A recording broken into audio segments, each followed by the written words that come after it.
दोस्तों आपसे विनती करते हैं कि ये जो ईरान और इजराइल अमेरिका का जो युद्ध चल रहा है उसमें आप भूलना नहीं अपना मुद्दा।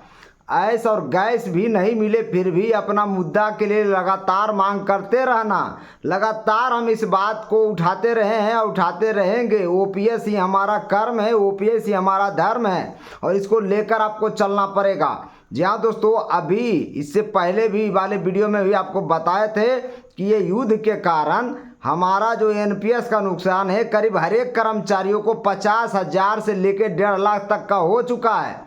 इसीलिए युद्ध को रुकवाया जाए, नहीं तो और नुकसान होगा। शेयर मार्केट धड़ाम से गिर ही गया है और मोदी जी, अटल बिहारी वाजपेयी सब मिल करके बुढ़ापे को एक शेयर मार्केट के हमारे लटका चुके हैं। आपको पता ही होगा कि एनपीएस शेयर मार्केट बेस्ड है और शेयर मार्केट अगर अच्छा रहा तब तो ठीक है और गिर गया तो धड़ाम से आपका पैसा भी गिर जाता है। और वही काम अभी हो रहा है। अभी सभी कर्मचारी का करीब करीब 50,000 से लेके 1.5 लाख तक का नुकसान हो रहा है। जी हाँ दोस्तों, कारण है शेयर मार्केट गिर चुका है। एनपीएस का रिटर्न भी 7.7% आ गया है। पहले कम से कम 8-9% रिटर्न देता था, अभी तो वो भी घट गया है। इसलिए आपको कहते हैं अपना मुद्दा इसको इसी बीच में मत खोने देना कि लड़ाई हो रहा है मुद्दा ख़त्म हो गया, गैस नहीं मिल रहा मेरा मुद्दा ख़त्म हो गया। नहीं, हमारा मुद्दा बरकरार रहना चाहिए क्योंकि विजय कुमार बंधु जो संकल्प लिए हैं उसको पूरा करना है। हूबहू पुरानी पेंशन, चाहे जलन किसी का भी हो, उससे कोई लेना देना नहीं है। लगातार मांग करते रहिए।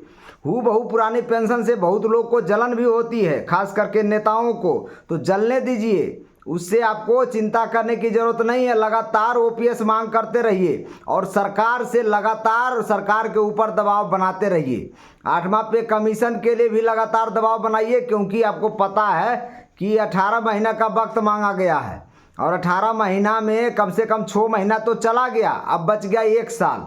तो 1 साल के अंदर सारा काम अगर नहीं हो पाएगा, रिपोर्ट अगर तैयार नहीं कर पाएगी रंजना प्रकाश देसाई, तो सोचिए आपका 8वां पे कमीशन कब मिलेगा? 2028 में जाके। इसीलिए 2026 ख़त्म होते होते या 2027 शुरुआत से ही लगातार प्रेशर बनाते रहिए।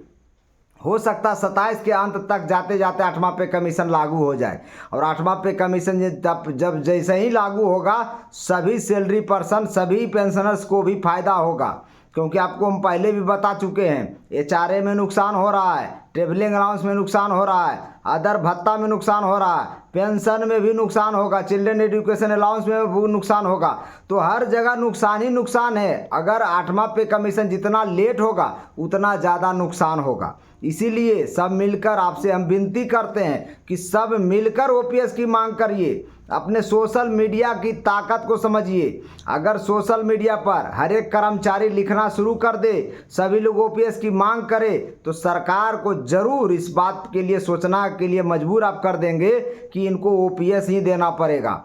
नहीं तो लगातार कोई कमेटी बना देते हैं, सोमनाथन कमेटी आया और गया, किसी को परवाह नहीं। अभी देखिए यूपीएस भी लेकर आ गया ये लोग, फिर भी यूपीएस कोई चूज नहीं किया। ये अच्छी बात है कि सरकारी कर्मचारियों ने एक सिरे से इसे नकार दिया और नकारना भी चाहिए। उनका संवैधानिक हक है पुरानी पेंशन और सरकार को चाहिए जो भी कल्याणकारी राज होता है उसका नैतिक धर्म और नैतिक कर्तव्य होता है अपने देश के कर्मचारियों को पेंशन का समुचित व्यवस्था करे।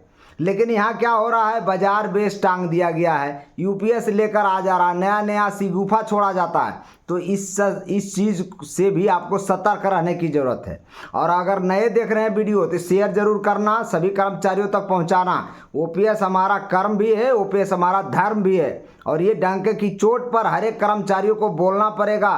फेसबुक पर आकर, यूट्यूब पर आकर, हम तो कहते हैं अपना अपना यूट्यूब चैनल बना लो, अपना फेसबुक चैनल पेज बना लो और सब पर लगातार पुरानी पेंशन की मांग करते रहो। सरकार एक दिन जरूर आपकी बात सुनेगी। हम ये इतना दृढ़ निश्चय हैं। लगातार हमारे जैसा ऐसा वीडियो बनाने वाला कम से कम लाख लोग होना चाहिए, तभी सरकार के कान में गूंजेगी और सरकार ओपीएस बहाल करेगी। क्योंकि उसे भी पता होगा कि कर्मचारी को हूबहू पुरानी पेंशन ही चाहिए, उससे नीचे ये लेने वाला नहीं है। करोड़ों अरबों रुपया सरकार खर्च कर दिया यूपीएस बनाने में, करोड़ों अरबों रुपया। क्या हुआ? ढकनी के 3 पात। कोई इसको लेना ही नहीं चाहता, चिमटा से भी छूना नहीं चाहता यूपीएस एनपीएस को। फिर भी सरकार बलजबड़िया सब देना चाह रहा है कि नहीं, कर्मचारी को हम यूपीएस देंगे, कर्मचारी को हम एनपीएस देंगे, जबकि सरकार को भी पता है कि एक भी कर्मचारी लेना नहीं चाहता। सरकार खुद नहीं लेना चाहती तो कर्मचारी क्यों लेगा, जबकि ये नैतिक कर्तव्य बनता। हम बता रहे हैं शुरू से ही, किसी भी कल्याणकारी राज्य का नैतिक कर्तव्य है कि अपने देश के सरकारी कर्मचारियों को समुचित पेंशन की व्यवस्था करे, उसके बुढ़ापे का लाठी का सहारा बने, उसे आर्थिक लाभ दे, उसे सामाजिक सम्मान दे। मान सम्मान देना उसका धर्म है और कर्म भी है। लेकिन सरकार, आपको पता ही है, हम लोग को देखना नहीं चाहती है और इसीलिए लगातार नकार रही है, क्योंकि उसे भी पता है कि आप 1% वाले लोग हो। हम खुलकर बोल रहे हैं, आप अगर जैसे ही सभी लोग 1% है तो क्या हुआ, सबका परिवार है, 5-5 आओ जोड़ लीजिए, कम से कम 10-15% मिलकर ये अपना एक पावर जनरेट करिए कि जो हमें ओपीएस बहाल करेगा वो देश पर राज करेगा और उसी को हम वोट देंगे। ये सब चीज़ अपने आप में बनाइए, अपना ताकत जनरेट करिए, क्योंकि ताकत आपके पास रहेगा तब दुनिया आपको सलाम करेगी, वरना आपको कोई नहीं पूछेगा। 1% जो जनसंख्या है सरकारी नौकरी का, इसीलिए इसको कोई तवज्जो नहीं देता है। कारण यही है, इस देश में लगातार आवाज़ उठाते रहिए, लगातार मीडिया से मिलिए, मीडिया को बोलिए कि मेरा मुद्दा को ज़रूर उठाएं, नहीं तो सब मिलकर पैसा जमा करिए थोड़ा थोड़ा और मीडिया को पैसा दीजिए ताकि वो हमारा मुद्दा OPS main line stream media में चलाए, ताकि देश भर के सभी जनता में, आम जनमानस में ओपीएस बहाली का मुद्दा और भी तेजी गति से बढ़े। हम तो चाहते हैं कि पूरे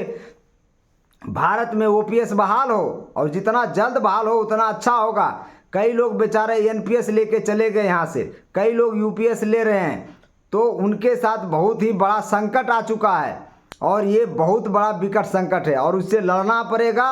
और आपके लिए नहीं, आपके भविष्य के लिए लड़ना पड़ेगा। वर्तमान के लिए आप सिर्फ मत सोचिए कि वर्तमान में आपका पेट भर गया तो भविष्य में भी आपका पेट भर जाएगा। आपको बता दें, अगर आपका बेटा श्रवण कुमार हुआ तब तो बहुत अच्छी बात है, अगर आपका बेटा कंस, आपका बेटा जरासंध, आपका बेटा कुंभकर्ण, आपका बेटा मान लीजिए दुर्योधन निकला, तो समझ लीजिए आपका बेड़ा गर्क होने वाला है। आपको वृद्धाश्रम में पहुंचा देगा, आपको सड़क पर छोड़ देगा, तो फिर आप किससे आरजू करिएगा, किसके यहाँ नतमस्तक होइएगा। इसीलिए पुरानी पेंशन ही आपका सच्चा साथी है और पुरानी पेंशन ही आपका कर्म और धर्म है। इसीलिए उसकी लड़ाई करिए लगातार, किसी भी हाल में सरकार को ये नहीं हाव, सरकार को पुरानी पेंशन देना पड़ेगा। इसके लिए लड़ाई लड़िए, सब मिलकर एकजुट होकर ओपीएस की मांग करिए लगातार।